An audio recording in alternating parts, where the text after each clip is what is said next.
اعوذ باللہ من الشیطان الرجیم بسم اللہ الرحمن الرحیم۔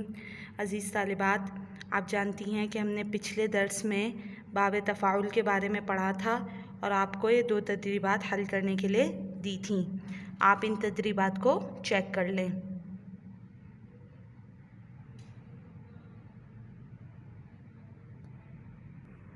آج ہم حصۃ قواعد النحو پڑھیں گے۔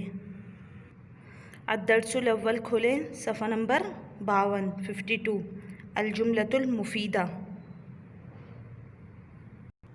عزیز طالبات، آپ نے جماعت ہفتم میں مرکب کی تعریف پڑھی تھی اور اس کی 2 اقسام پڑھی تھی۔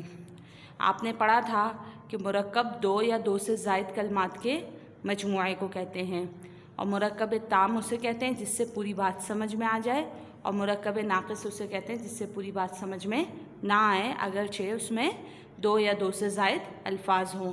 یہ تعریفات آپ نے جماعت ہفتم میں پڑھی تھی۔ آج آپ انہی تعریفات کو مزید وضاحت کے ساتھ پڑھیں گے اور اس کا مزید استعمال بھی سیکھیں گے۔ مرکب ناقص کی مثال آپ دیکھیے، قلم خالد، خالد کا قلم۔ اور مرکب تام کی آپ مثال دیکھیے، جاء احمد من دارہ، احمد اپنے گھر سے آیا۔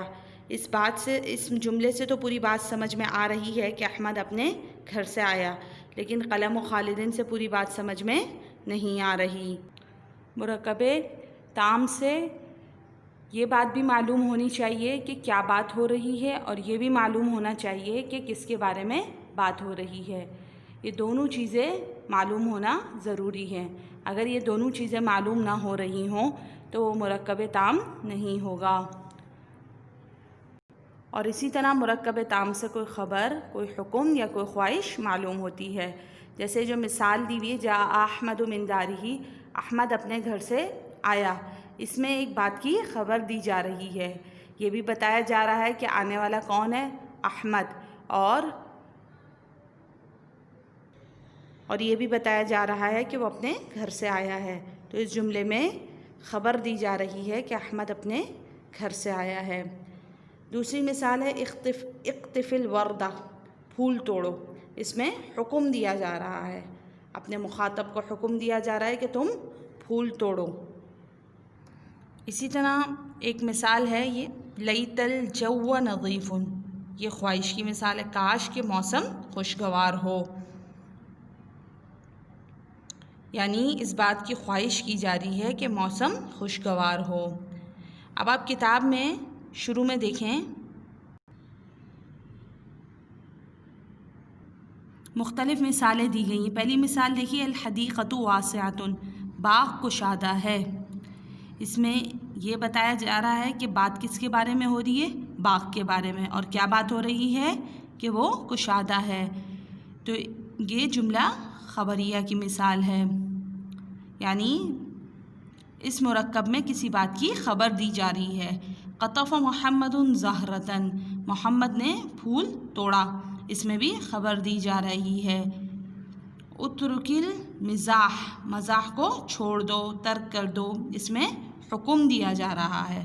الہواء نقی، ہوا صاف ہے، اس جملے میں بھی خبر دی جا رہی ہے۔ یعیش السمک فی الماء، مچھلی پانی میں زندگی گزارتی ہے، اس جملے میں بھی خبر دی جا رہی ہے۔ لا تلعب علی الشوارع، سڑکوں پر مت کھیلو، اس میں کسی چیز سے روکا جا رہا ہے۔ تو گویا یہ تمام کی تمام مثالیں مرکب تام کی ہے۔ 2 یا 2 سے زائد کلمات کے مجموعے کو مرکب کہتے ہیں، اور مرکب کی 2 قسمیں ہیں، مرکب ناقص، مرکب تام۔ مرکب ناقص ایسے مرکب کو کہتے ہیں جس سے کوئی بات پوری سمجھ میں نہ آئے اگرچہ اس میں 2 یا 2 سے زائد کلمات ہوں۔ مثلاً قلم خالد، خالد کا قلم، الرجل العالم، عالم آدمی، قلنسوۃ راشد، راشد کی ٹوپی۔ مرکب ناقص کو انگریزی زبان میں فریز کہتے ہیں، جبکہ اردو میں اسے مرکب ناقص یا فقرہ کہتے ہیں۔ مرکب تام، مرکب تام ایسے مرکب کو کہتے ہیں جو 2 یا 2 سے زائد کلمات سے مرکب ہو اور سننے والے کو اس سے مکمل مفہوم سمجھ میں آ جائے، یعنی اس سے کوئی خبر، کوئی حکم یا کوئی خواہش معلوم ہو۔ مثلاً جاء احمد من دارہ، احمد اپنے گھر سے آیا۔ اقطف الورد، پھول توڑو۔ لیت الجو نظیف، کاش کے موسم خوشگوار ہو۔ یہ بات بھی آپ پڑھ چکے ہیں کہ مرکب تام کو عربی زبان میں کلام اور جملۃ مفیدۃ بھی کہتے ہیں، انگریزی زبان میں اسے سینٹنس اور اردو زبان میں اسے جملہ کہتے ہیں۔ صفحہ نمبر 53 دیکھیے۔ اوپر دی گئی مثالوں میں غور کرنے سے آپ اس بات کا بخوبی اندازہ لگا سکتے ہیں کہ ان میں سے ہر ایک مثال مرکب تام یعنی جملہ مفیدہ کی ہے۔ جیسے الحدیقۃ واسعۃ، باغ کشادہ ہے۔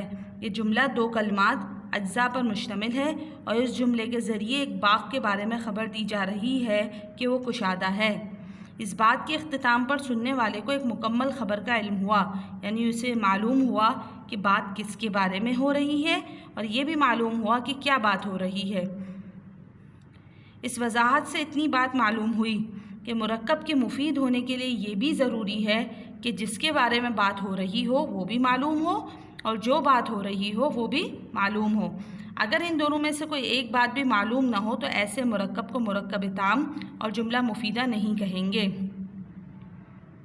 جیسے قلم خالد، خالد کا قلم۔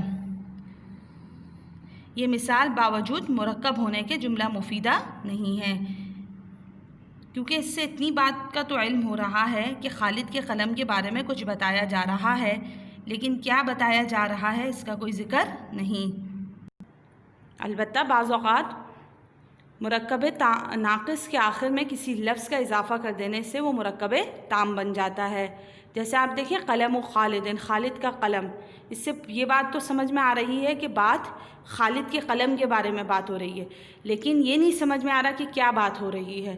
تو اگر اس قلم و خالدین کے بعد جدیدن کا اضافہ کر دیں گے تو اس کا مطلب ہو جائے گا خالد کا قلم نیا ہے، تو اس سے پوری بات سمجھ میں آ جائے گی۔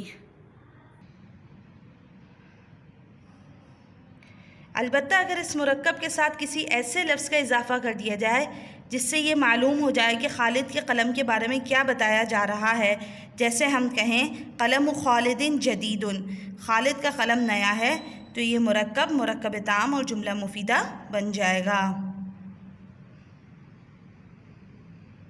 تو آج کے سبق میں آپ نے مرکب ناقص اور مرکب تام کو اور وضاحت کے ساتھ پڑھ لیا۔ آج کا آپ کا ہوم ورک کیا ہے؟ مرکب ناقص اور تام کی تعریف یاد کریں۔ اس کے ساتھ ہی اگلے سبق تک کے لیے اللہ حافظ۔ السلام علیکم ورحمۃ اللہ وبرکاتہ۔